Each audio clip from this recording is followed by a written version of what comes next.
এরকম বৃদ্ধাশ্রম নেই, এরকম বৃদ্ধাশ্রম নেই। মিনিমাম হাজার হাজার কানেক হবে বৃদ্ধাশ্রম। প্রত্যেক জেলা উপজেলায় মিনিমাম একটা করে বৃদ্ধাশ্রম আছে।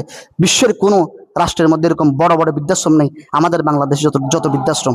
তাইলে এই যে আমাদের আব্বা আম্মারা আমাদের জন্য এত কষ্ট করেন, সন্তানকে মানুষ করান। গত কিছুদিন আগে একটা ঘটনা ঘটে গেল ঢাকার মধ্যে, ঢাকার তেজগাঁওতে।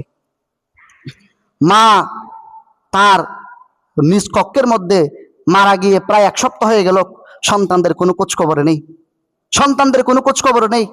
কাজের মেয়ে, সে তো টাকা পয়সার মালিক, সে তো টাকার জন্য কাজ করে। সে সকালে আসে, সন্ধ্যায় চলে যায়, মনে হলে আসে, মন না চাইলে আসে না। সে মাস হলো টাকা নিয়ে যাচ্ছে।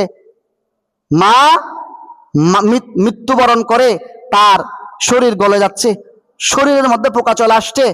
সন্তান একটা হলো আপনার উপজেলা পরিষদের আপনার কর্মকর্তা, প্রশাসনিক কর্মকর্তা, যাকে বলা হয় ইউএনও। আর আরেকজন হলো বুয়েটের শিক্ষক, আরেকজন তাকে বাহিরে। তিনজন সন্তানকে এই মা মানুষের মতো মানুষ করার জন্য, এতটুকু মর্যাদায় উপনীত করার জন্য কত কষ্ট করেছেন। সেদিন দেখলাম মায়ের রুমের মধ্যে বইয়ের তাক। তাহলে বুঝলাম তার মাও কমসে কম শিক্ষিত নয়, অনেক বড় শিক্ষিত হবে। সন্তানকে, 3জন সন্তানকে তিনি তার যেই মর্যাদায় পৌঁছে দেওয়া দরকার সেই মর্যাদায় মা পৌঁছে দিয়েছেন। কিন্তু আজ সন্তান তাদের নিজের দায়িত্ব নিয়ে চলে গিয়েছেন, কিন্তু মায়ের কোনো খোঁজ খবর নেই। সেখানে ঘরটা দেখলে একেবারে মাকড়সা, এরপরে কালো হয়ে গিয়েছে, ময়লা।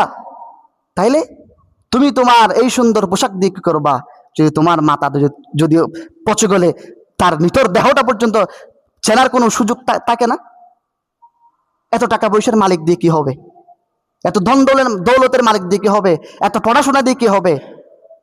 তুমি ইউনি অফিসার হয়ে কি করবা যদি তোমার মা তোমাদের নিজের ঘরের রুমে মরে পচে যাচ্ছে, সেখানে আবার পোকামাকড় ধরছে, তোমার কোনো খবর নেই? 1 সপ্তাহ পরে সন্তানকে যখন ফোন করা হলো, বলো আমি কর্মব্যস্ততার কারণে আমি আসতে পারিনি, আমি জানি নাই, খবর দিও তো আমি আসতাম। লজ্জা, খবর দিলে আমি আসতাম। রাসূল করিম সাল্লাল্লাহু আলাইহি ওয়াসাল্লাম আমাদের জন্য এটাই বলেছেন যে হুমা নারুকা ওয়া জান্নাতুকা, তোমার মা তোমার জন্য জান্নাতের কারণ, আবার তোমার মা তোমার জন্য জাহান্নামের কারণ। তাইলে আমাদের আশেপাশেও আছে, আমরা দেখতেছি না এগুলো, আমাদের আশেপাশেও আছে, আমাদের সমাজেও আছে, আমাদের চতুর্পাশে আছে এরকম অবহেলিত অনেক আব্বা আম্মা আছেন।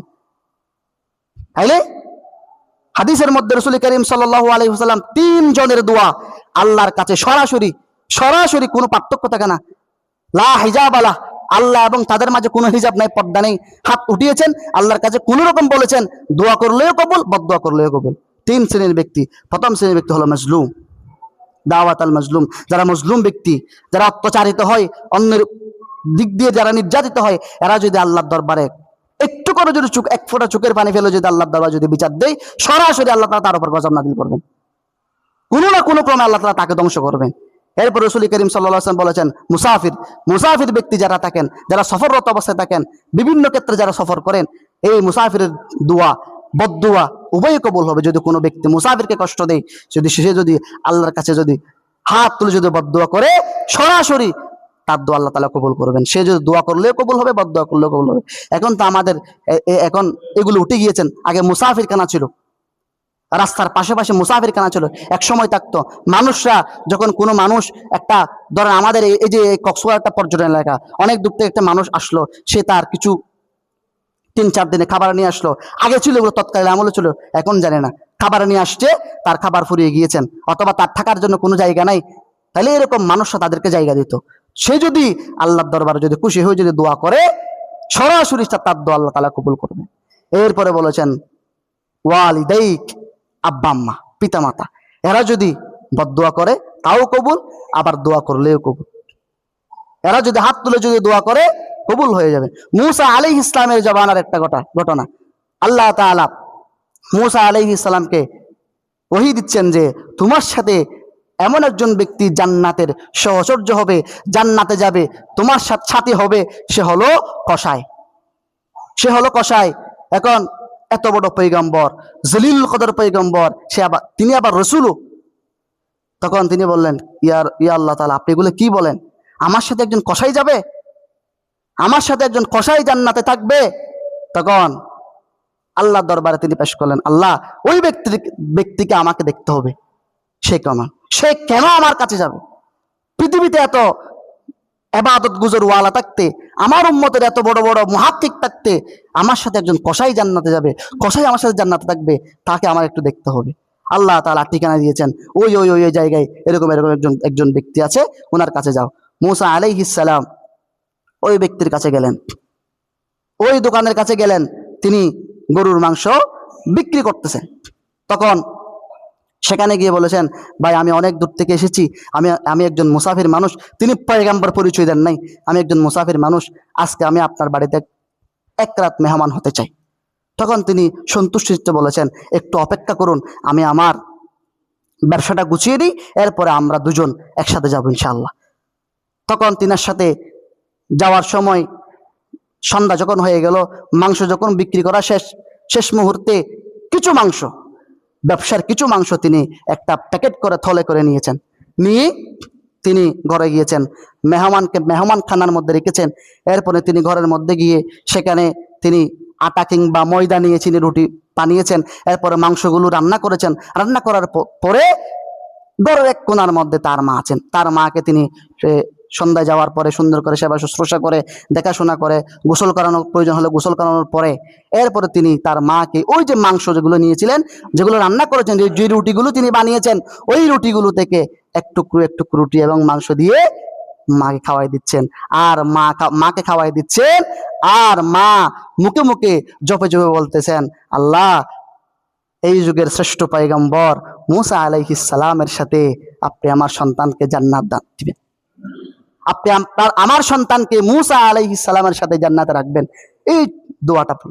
এখন ওই দিকে মূসা আলাইহিস সালাম ঘরের কোণার মধ্যে থেকে আড়াল করে তিনি কি করছেন এগুলো দেখতেছেন চুপি চুপি। তিনি দেখার পরে তখন যখন মেহমানকে যখন খাবার দিতে যখন আসলো, তখন মূসা আলাইহিস সালাম জিজ্ঞেস করলেন, ভাই আপনি যখন আপনার আম্মাকে যখন আপনি এক লুকমা যখন রুটি খাওয়াচ্ছেন মাংস দিয়ে, তখন আমি আপনার আম্মার টুট নড়তে দেখেছি, আপনার আম্মা কি যেন বলতেছেন। তখন বলেছেন, ভাই আমার আম্মা আমি যখন খাওয়াচ্ছে তখন বলে, এই যুগের শ্রেষ্ঠ পয়গম্বর মূসা আলাইহিস সালামের সাথে যেন আমার সন্তানের সাক্ষাৎ হয়, মূসা আলাইহিস সালামের সাথে জান্নাতে যেন একসাথে থাকে, এইরকম দোয়া আমার আম্মা আমার জন্য করেছেন। তখন মূসা আলাইহিস সালাম কাঁদতে কাঁদতে বেহুশ হওয়ার মতো অবস্থা, কান্না করে দিয়েছেন। এরপরে মূসা আলাইহিস সালাম পরিচয় দিচ্ছেন, ভাই মূসার কাছে আপনাকে যেতে হবে না, মূসার কাছে আপনার যেতে হবে না, মূসা আপনার ঘরে মেহমান হয়েছেন। যখন মূসা আলাইহিস সালাম যখন বলেছেন যে আমি মূসা, তখন ওই ব্যক্তি, জনৈক ব্যক্তি কসাই, তিনি আবেগে আপ্লুত হয়ে গেছে, তিনিও কান্না করে দিলেন, একজনকে বুকে জড়িয়ে ধরেছেন। এরপরে মূসা আলাইহিস সালাম তার মায়ের কাছে গিয়ে মাকে জিজ্ঞেস করলেন যে, ও মা, আপনার সন্তান আল্লাহ পক্ষ থেকে আল্লাহ তাআলা আমাকে ওহী করেছেন যে আপনার সন্তান আমার সাথে জান্নাতে যাবে, কি কারণে যাবে? তখন ওই বৃদ্ধা মা বলেছেন, আমার সন্তান প্রত্যেক দিন মাংস বিক্রি করার পরে, প্রত্যেক দিন সকালে যখন চলে যায় ব্যবসা করার জন্য, প্রত্যেক দিন সকালে যাওয়ার পরে আমাকে আমার হাজত পরিপূর্ণ করে দিয়ে, আমার সমস্ত কিছু তিনি আগ বাড়িয়ে দিয়ে গুছিয়ে দিয়ে তিনি ব্যবসায় চলে যান। ব্যবসা থেকে সন্ধ্যায় ফিরে আবার আসেন, আবার আমাকে তিনি পরিষ্কার পরিচ্ছন্ন করে দেন, আবার আমাকে তিনি পরিষ্কার পরিচ্ছন্ন করে দেওয়ার পরে আমাকে খাবার দাবার খাওয়াই দেবেন, ঘুমাই দেন, যা যা প্রয়োজন তা করান। তখন মূসা আলাইহিস সালাম বলেছেন, আল্লাহ তাআলা এই জন্যই বলেছেন রাসূল করিম সাল্লাল্লাহু আলাইহি ওয়াসাল্লাম, পিতামাতা যেখানে সন্তুষ্ট আল্লাহ সেখানে সন্তুষ্ট, আর যেখানে আল্লাহ সন্তুষ্ট সেখানে আপনার জন্য জান্নাত, আর যেখানে আপনার পিতামাতা অসন্তুষ্ট সেখানে আপনার জন্য জাহান্নাম। যে ব্যক্তি, যে মহিলা, যে মা মারা গেল, সন্তান পচে গেল, সে কত কষ্টে মারা গেল, পায় না এক গ্লাস পানি, পায় না এক ফোঁটা পানি। মানুষ বলে না মওতের আগ হইলে আর এক গ্লাস পানি হবে, এরকম বলে না? কই, কেউ জানে না সে যে মারা গেল, পচে গেল, গলে গেল। তাইলে এত ধন দৌলত, এত টাকা পয়সা, এগুলো কিসের জন্য? একজন কসাই তো নবীর সাথে জান্নাতে যাবে, একজন কসাই নবীর সাথে জান্নাতে যাবে। আর আমরা আপনারা কোথায়? হাদিসে রাসূল করিম সাল্লাল্লাহু আলাইহি ওয়াসাল্লাম, হযরত ওমর রাদিয়াল্লাহু তাআলা আনহু একবার তাওয়াফ করছেন কাবা শরীফের মধ্যে। একজন মা, একজন সন্তান তার মাকে একটা পুটুলির মধ্যে নিয়ে চতুর্দিকে তাওয়াফ করছেন। তাওয়াফ করার পরে আব্দুল্লাহ ইবনে উমরকে জিজ্ঞেস করলেন, হে রাজার পুত্র, আমি কি আমার মায়ের হক আদায় করেছি? তখন আব্দুল্লাহ ইবনে উমর বলেছেন, তুমি যদি তোমার পিতা মাতার খেদমত এরকম যদি তুমি কিয়ামত পর্যন্ত করতে থাকো, তোমার মায়ের এক ফোঁটা দুধের শুধু ঋণও তুমি শোধ করতে পারবে না। তাইলে তিনি বলেছেন, আমি আমার মায়ের কাছ থেকে দুধ খেয়েছিলাম এত, আমি আজকে আমার মাকে মাথায় নিয়ে তাওয়াফ করছি, আমার মা হাঁটাচলা করতে পারছেন না, আমি কি আমার মায়ের ঋণ শোধ করতে পেরেছি, হক আদায় করতে পেরেছি? তখন বলেছেন, তোমার মায়ের এক ফোঁটা দুধের ঋণের সুদ তুমি কিয়ামত পর্যন্ত যদি হক আদায় করো, কিয়ামত পর্যন্ত তুমি কি করো, তার পরিচর্যা করো, এরপরও এক ফোঁটার দুধের ঋণ শোধ হবে না। তাইলে এই আব্বা আম্মার মর্যাদা, এগুলো আমাদের দিতে হবে।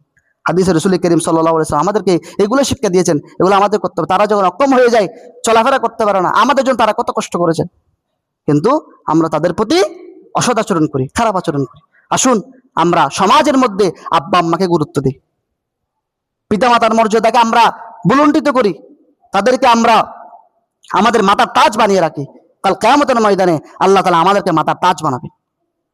যতটুকুন কথা বলেছি আল্লাহ তাআলা আমাকে আমল করার তৌফিক দান করুন, আপনাদের সকলকে আমল করার তৌফিক দান করুন। হাদা মা ইনদি ওয়াল ইলমু ইনদাল্লাহ আলাইহি তাওয়াক্কালতু ইলাইহি উনীব। 4 রাকাত ক্বাবলা আল জুমআহ সুন্নাত মুআক্কাদা আদায় করেন।